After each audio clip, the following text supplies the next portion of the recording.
নমস্কার, 5টার 5 মিশালি নিয়ে আমি অতনু রয়েছে আপনার সঙ্গে এবং শুরুতেই কলিঙ্গ জয়ের পর বঙ্গে এলো ইস্ট বেঙ্গল, সেই ছবি তো দেখাতেই হবে। উচ্ছ্বাস, সেলিব্রেশন, 12 বছর পর ট্রফি জয়, প্রথম ডার্বি জয়, আর ডার্বি জয়ের পরেই কাপও জয়। উচ্ছ্বাস তো হবেই সমর্থকদের, সেই উচ্ছ্বাসের ছবি দেখছেন বিমানবন্দর থেকে। ট্রফি এলো বঙ্গে কলিঙ্গ থেকে, আবির মশাল ধোঁয়া হয়ে গিয়েছে দেখুন বিমানবন্দর চত্বর। এরপর ক্লাব কর্তারা সেশন করবেন, উৎসব করবেন, সংবর্ধনা দেওয়া হবে। আমার সঙ্গে আমার প্রতিনিধি পারাদীপ নিউজ রুম থেকে সরাসরি রয়েছেন। পারাদীপ, এর এক সেলিব্রেশন মুড দেখছি আমরা, সেলিব্রেশন মুড যেটা আমরা এয়ারপোর্ট থেকে দেখতে পাচ্ছি। সেলিব্রেশন মুড ধরে রাখতে হবে, পরের গেম প্ল্যান তৈরি করতে হবে, রোড ম্যাপ কি থাকবে। ইস্ট বেঙ্গল কর্মকর্তারা আজ কি বলছেন, কি করছেন? অতনু, এই আবেগ, এই উচ্ছ্বাস, এটাই তো বাংলার ফুটবলকে বাঁচিয়ে রেখেছে। শতাব্দী প্রাচীন একটা ক্লাব, সেই ক্লাব গত 12 বছর ধরে ট্রফিহীন, এবং লাস্ট ইস্ট বেঙ্গলের সর্বভারতীয় ট্রফি এসছে 2012 সালে। শিলিগুড়ির কাঞ্চনজঙ্ঘা স্টেডিয়ামে ডেম্পোকে 3-2 গোলে হারিয়ে ফেডারেশন কাপ এসেছিল ইস্ট বেঙ্গলে। তারপরে 12টা বছর বলা যেতে পারে এক যুগের ব্যবধানে আবারও লেসলি ক্লডিয়ার সরণিতে আরও একটা সর্বভারতীয় টুর্নামেন্ট এবং সর্বভারতীয় টুর্নামেন্টের ট্রফি। অর্থাৎ বোঝাই যাচ্ছে লাল হলুদ সমর্থকদের যে আবেগের উচ্ছ্বাস, জনজোয়ার, তাদের সবটাই কিন্তু যুক্তিসঙ্গত। এবং এখানেই একটা জিনিস তুমি বলতে চাইছিলে, এরপরে ক্লাবের কি ভাবনা। দেখো, আজকে এই সুপার কাপ জয়ের ফলে ইস্ট বেঙ্গল ক্লাব এবারে এএফসি চ্যাম্পিয়ন্স লিগের প্রিলিম যে পর্ব, সেই পর্বে খেলবে। এবং এর ইতিমধ্যেই কিন্তু গতকাল রাত থেকে কিন্তু তার একটা ভাবনা চিন্তা শুরু হয়ে গেছে। ইস্ট বেঙ্গল তাদের টিম ঢেলে সাজাতে চাইছে। কি হচ্ছে, প্রথমত ভিক্টর ভার্কুয়েজ, স্পেনের একজন ফুটবলার, যিনি মিয়ামিতে মেসির সতীর্থ ছিলেন, বার্সেলোনার হয়েও খেলেছেন, সেই প্লেয়ারটিকে নিয়ে আসা হচ্ছে বোরার জায়গায়। শুধু তাই নয়, এর পাশাপাশি ফালকে বলে আরেকজন প্লেয়ারের সঙ্গে যোগাযোগ করা হচ্ছে। ফালকেরও কিন্তু ইস্টবেঙ্গল দলে যোগদানের সম্ভাবনা রয়েছে, তার একটা মেডিকেল টেস্ট রয়েছে। আজ এই সপ্তাহের মধ্যে মেডিকেল টেস্টে তিনি যদি পাস হয়ে যান, তিনিও ইস্টবেঙ্গলে যোগদান করবেন।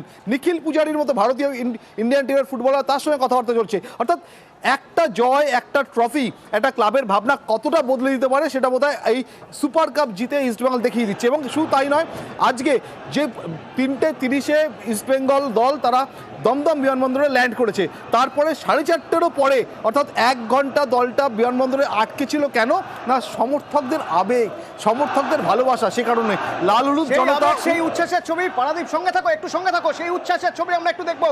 সেই আবেগ, সেই উচ্ছ্বাস, যার জন্য 1 ঘন্টা টিম আটকেই পড়লো এয়ারপোর্টে, কারণ বাইরে তখন মশাল জ্বলছে, আবির নিয়ে খেলা হচ্ছে। ঘন্টাখানেক পরে তারপরে বেরোনোর সুযোগ হয়েছে তাদের, এবং বেরোতেই বাঁধ ভাঙা উচ্ছ্বাস দেখুন। এখনো সেই উচ্ছ্বাস, সরাসরি সেই ছবি দেখছেন।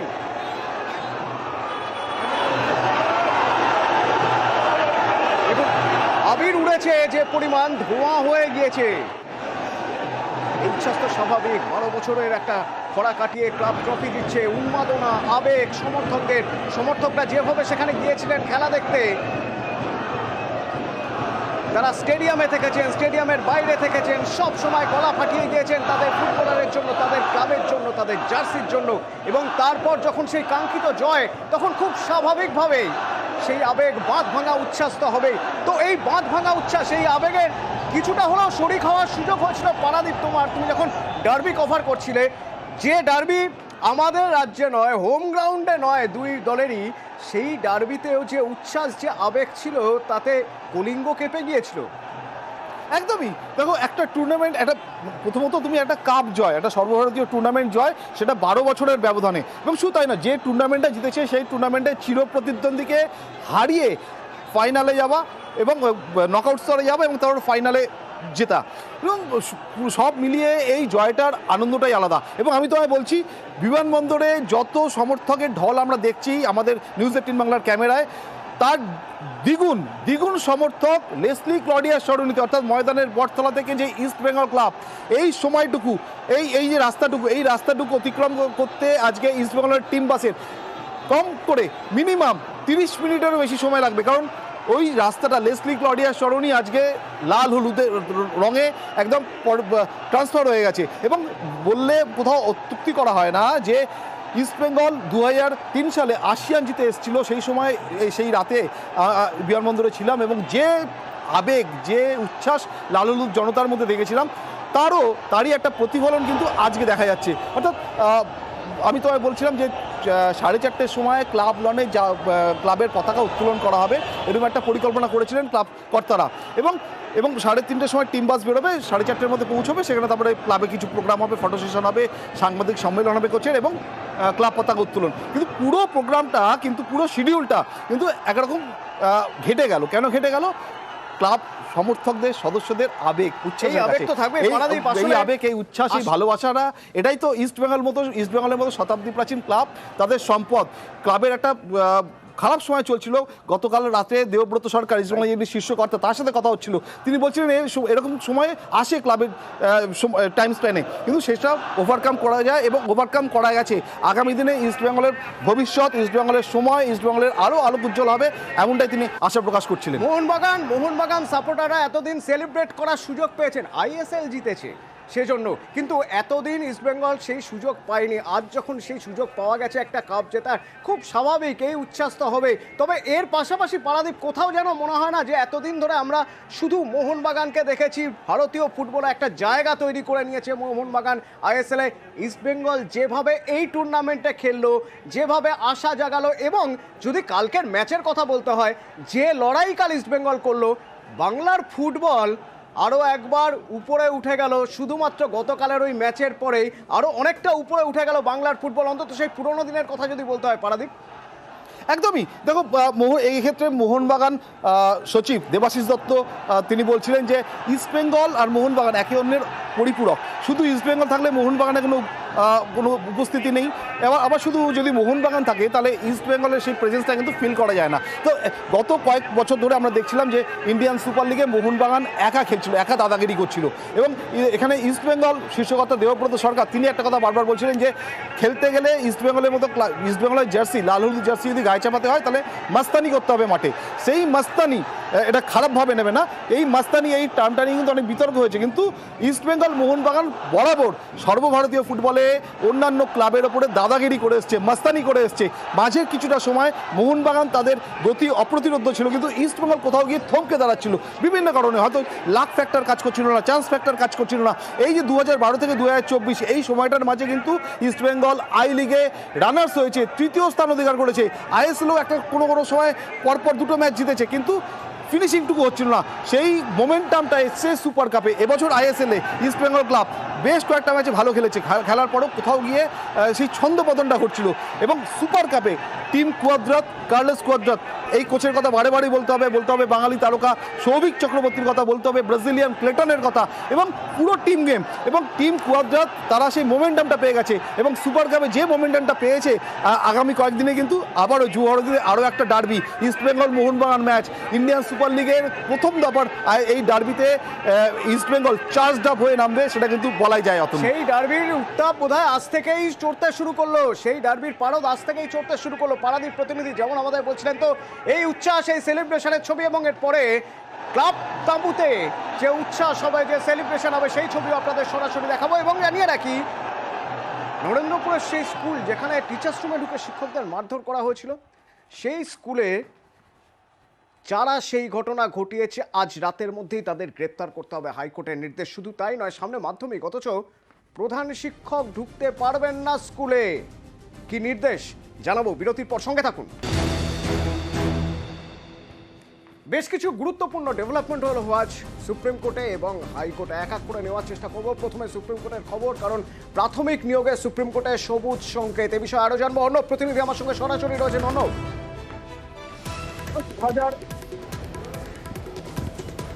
দেখো 2022 সালের প্রাথমিক শিক্ষক নিয়োগের প্রক্রিয়া 11,765 শূন্য পদে নিয়োগের প্রক্রিয়া, যা গেল বছর জুন জুলাই মাস থেকে সুপ্রিম কোর্টের স্থগিতাদেশ থাকার কারণে আমাদের পর্ষদ, প্রাথমিক শিক্ষা পর্ষদ, সেই নিয়োগ প্রক্রিয়া এগিয়ে নিয়ে যেতে পারছিল না। সেই স্থগিতাদেশ আজ প্রত্যাহার হলো এবং এই নিয়োগ প্রক্রিয়াটা সবুজ সংকেত পেল শীর্ষ আদালত থেকে। বলে রাখা ভালো, পর্ষদ, প্রাথমিক শিক্ষা পর্ষদ, তারাই বিচারপতি অভিজিৎ গঙ্গোপাধ্যায়ের বেঞ্চে যখন প্রথম মামলা হয়, তারা জানায় যে 2020 এবং 22 এই শিক্ষা বর্ষের যারা ডিএলএড পড়ুয়া এবং যারা তার মধ্যেই পার্ট 1-এ উত্তীর্ণ হয়েছে ডিএলএড ওই কোর্সে, যেহেতু 2 বছরের কোর্স, তাদের প্রত্যেককে এই নিয়োগ প্রক্রিয়ায় সুযোগ দেবে যদি তারা টেট উত্তীর্ণ হয় 2022 সালের। এটা পর্ষদ সিদ্ধান্ত আকারে জানায়। বিচারপতি অভিজিৎ গঙ্গোপাধ্যায় বলেন এক্ষেত্রে একটা সুপ্রস্তাব দিয়েছে প্রাথমিক শিক্ষা পর্ষদ। কাজেই প্রাথমিক শিক্ষা পর্ষদ যখন এই ডিএলএড পড়ুয়াদের এখানে সুযোগ দিতে চাইছে, আদালত পর্ষদের এই সিদ্ধান্তকে মান্যতা দিয়ে নির্দেশ দিচ্ছে পর্ষদ এগিয়ে নিয়ে যাক নিয়োগ প্রক্রিয়া। কিন্তু সেই নিয়োগ প্রক্রিয়া ডিভিশন বেঞ্চে খারিজ হয় এবং সেক্ষেত্রে যেদিন নিয়োগ প্রক্রিয়ার বিজ্ঞপ্তি জারি, সেই বিজ্ঞপ্তি জারির দিন পর্যন্ত যদি কেউ এই ক্ষেত্রে ডিএলএড সার্টিফিকেট কমপ্লিট থাকে তারাই বসতে পারবে, নচেত নয়।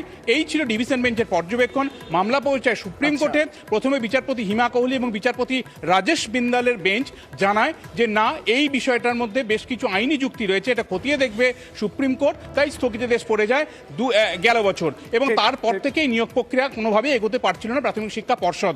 চারিদিকে শূন্যপদ রয়েছে। এই অবস্থায় আজকে বিচারপতি অভিজিৎ গঙ্গোপাধ্যায়ের নির্দেশ বহাল, বা বলা যায় পর্ষদের সিদ্ধান্তে শিলমোহর দিয়ে সুপ্রিম কোর্ট স্থগিতাদেশ প্রত্যাহারের মধ্য দিয়ে এই 11,765 বা প্রায় 12,000 শূন্য পদে নিয়োগের সবুজ সম্পদ দিল।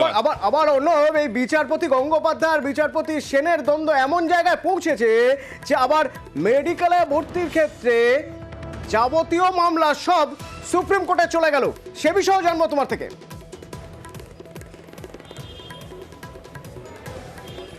অতনু, সাম্প্রতিক সময় একটা নজিরবিহীন ঘটনা। কলকাতা হাইকোর্টের একক বেঞ্চের নির্দেশ ডিভিশন বেঞ্চে যাবে, সেটা পর্যবেক্ষণ হবে। কেউ অখুশি হলে ডিভিশন বেঞ্চের রায় সেটা সুপ্রিম কোর্টে চ্যালেঞ্জ হবে। কিন্তু একক বেঞ্চ এবং ডিভিশন বেঞ্চ দুই মামলার যাবতীয় বিচার প্রক্রিয়া, যাবতীয় ফাইল দস্তাবেজ সেটা সুপ্রিম কোর্ট বিশেষ বেঞ্চের ক্ষমতা বলে সেটা স্থানান্তরের নির্দেশ দিচ্ছে সুপ্রিম কোর্টে। এ ধরনের ঘটনা সাম্প্রতিক সময়ে নজিরবিহীন। এর আগে কিছুদিন আগে বিচারপতি চিত্তরঞ্জন দাসের ডিভিশন বেঞ্চে একটি জামিন মামলায় যৌন সম্পর্ক এবং সেক্ষেত্রে ধর্ষণ সংক্রান্ত একগুচ্ছ পর্যবেক্ষণ রাখে, যেটাকে সাহসী পর্যবেক্ষণ বলছিল একাধিক আইনজীবী। কিন্তু এই ঘটনায় বিচার বিভাগে একটা তোলপাড় হতে পারে। এই বিষয়টা জানার পর সুমোটো সেক্ষেত্রেও স্বতঃপ্রণোদিত হস্তক্ষেপ করে সুপ্রিম কোর্ট, কিন্তু বিশেষ বেঞ্চ বসেনি। সুপ্রিম কোর্ট ওই পর্যবেক্ষণটুকু, ধর্ষণ নিয়ে পর্যবেক্ষণটুকু এই হাইকোর্টের বিচারপতি ডিভিশন বেঞ্চের নির্দেশের অংশ থেকে এক্সপাঞ্জ করে, অর্থাৎ বাদ দেয়। এই জায়গাটুকু ছিল। কিন্তু এরকম পুরো বিচার প্রক্রিয়া তুলে নিয়ে গিয়ে সুপ্রিম কোর্টে বিচার করা সাম্প্রতিক সময় নজিরবিহীন। কাজে 3 সপ্তাহ পরে এই মামলা ফের শুনানি হবে। সেদিকেই তাকিয়ে আমাদের রাজ্যের হাজার হাজার আইনজীবী এবং অবশ্যই এ রাজ্যের মানুষ। স্বাভাবিক। যে হাইকোর্ট চত্বর এখন দাঁড়িয়ে রয়েছে, এই হাইকোর্ট চত্বরে আজ আরো এক কড়া নির্দেশ বিচারপতির। নরেন্দ্রপুরের ছবি আপনাদের দেখিয়েছিলাম কিভাবে নরেন্দ্রপুরে স্কুলের মধ্যে ঢুকে বেধড়ক মারধর করা হয়েছিল শিক্ষকদের। কিন্তু কারা করলো? আজ রাতের মধ্যেই অভিযুক্তদের গ্রেপ্তার করতে হবে নির্দেশ। অর্ণব, এই নির্দেশের পাশাপাশি আরেকটা জায়গা খুব ইন্টারেস্টিং। প্রধান শিক্ষক এখনই স্কুলে ঢুকতে পারবেন না। স্কুলে মাধ্যমিক কদিনের মধ্যে, কিন্তু প্রধান শিক্ষক স্কুলে ঢুকতে পারবেন না। সেক্ষেত্রে কি পর্যবেক্ষণ চাটুতে?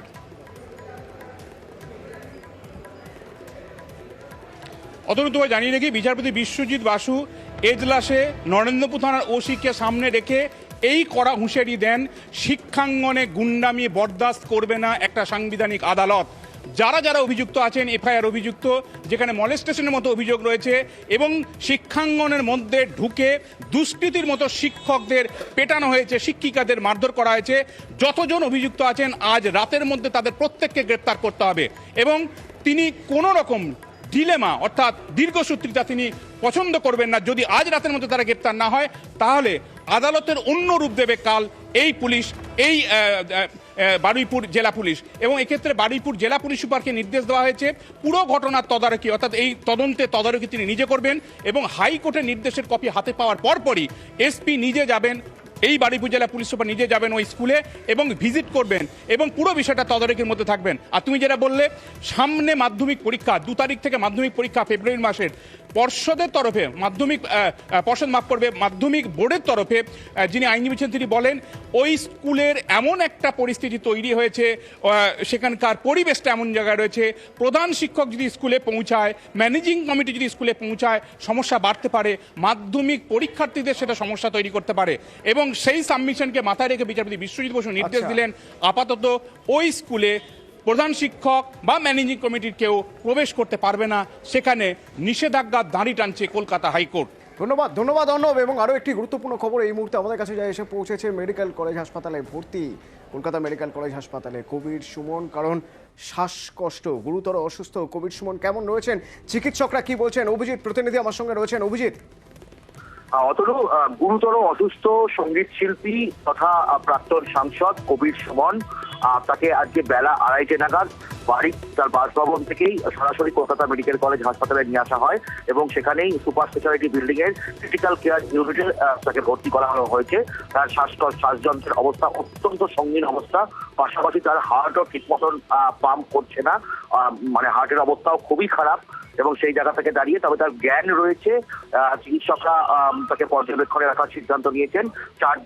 চারজন চিকিৎসকের মেডিকেল বোর্ড গঠন করা হয়েছে, একজন মেডিসিন বিশেষজ্ঞ, একজন ক্রিটিক্যাল কেয়ার বিশেষজ্ঞ, একজন চেস্ট মেডিসিন বিশেষজ্ঞ এবং একজন হৃদরোগ বিশেষজ্ঞ।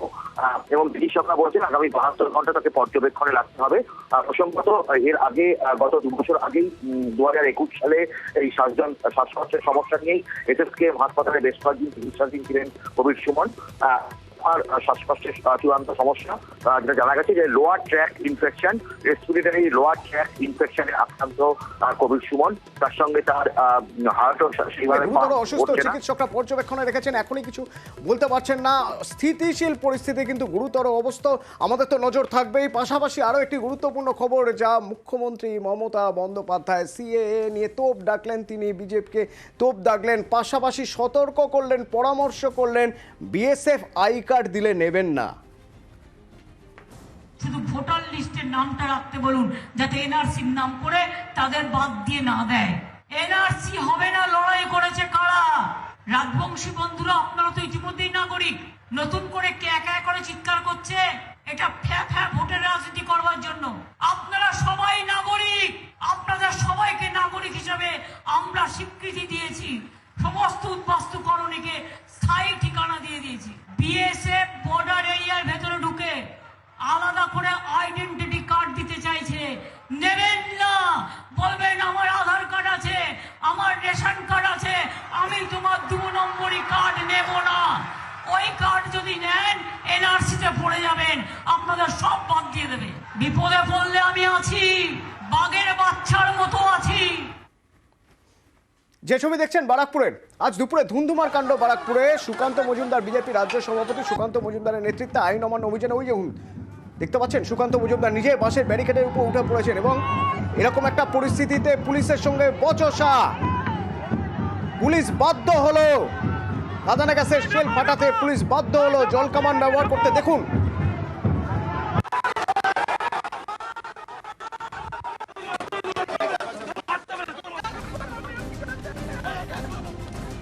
বিক্ষোভকারীরা পাথর ছুঁড়েছেন এবং তারপর এখনকার ছবি আপনাদের একবার দেখায় টিটাগড় থানার সামনে। দেখুন টিটাগড় থানার সামনে সুকান্ত মজুমদার অবস্থানে বসেছেন। বিজেপি রাজ্য সভাপতি সুকান্ত মজুমদার টিটাগড় থানার সামনে অবস্থানে।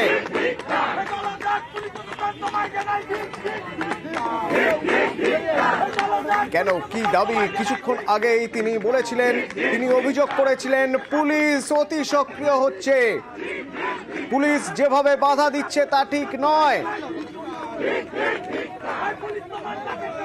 আর এখন থানার সামনে অবস্থানে বসে রয়েছেন।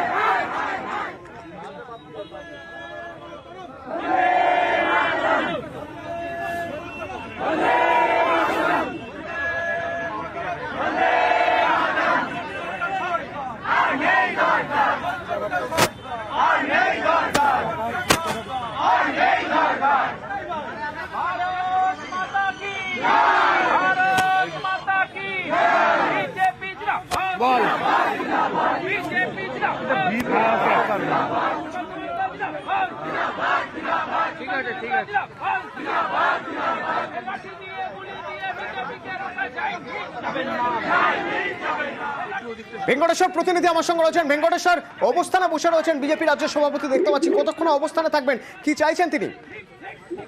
কিছুক্ষণ আগে সুকান্ত মজুমদার এবং বিজেপির কর্মী সমর্থকরা তারা টিটাগড় থানায় এসেছেন এবং এসে পরে তুমি জানো যে ব্যারাকপুরে আইন অমান্য কর্মসূচি নিয়ে গিয়ে ধুন্ধুমার পরিস্থিতি তৈরি হয়েছিল।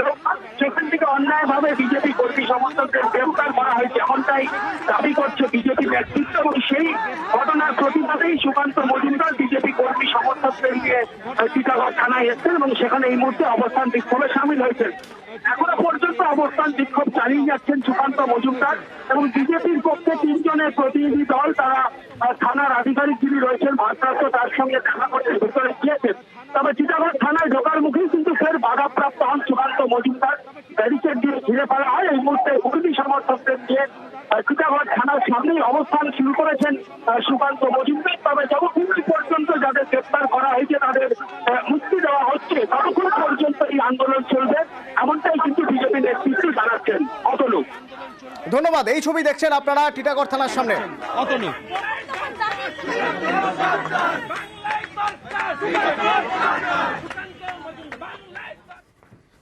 ফের একবার মহেশতলায় দুর্ঘটনা এবং মহেশতলায় যে মর্মান্তিক ঘটনা ঘটল, বেপরোয়াভাবে লরি চলার জন্য হয়েছে নিয়ন্ত্রণ হারিয়ে সেই লরির ধাক্কা। সাইকেলে করে দাদু নাতিকে নিয়ে ফিরছিলেন, ধাক্কা লাগলো সেই সাইকেলে এবং মৃত্যু দাদুর বজবজ ট্যাঙ্ক রোডে। নাতিও আহত, সাইকেলে করে ফিরছিলেন সাইকেলে নাতিকে নিয়ে। চালক সহ লরি তো আটক করেছে পুলিশ, কিন্তু যেভাবে দুর্ঘটনা বজবজ ট্যাঙ্ক রোডে, তাতে প্রত্যক্ষদর্শী যারা রয়েছেন তারা কিছুতেই মেনে নিতে পারছেন না যে কেন এইভাবে গাড়ি চলাচল হবে।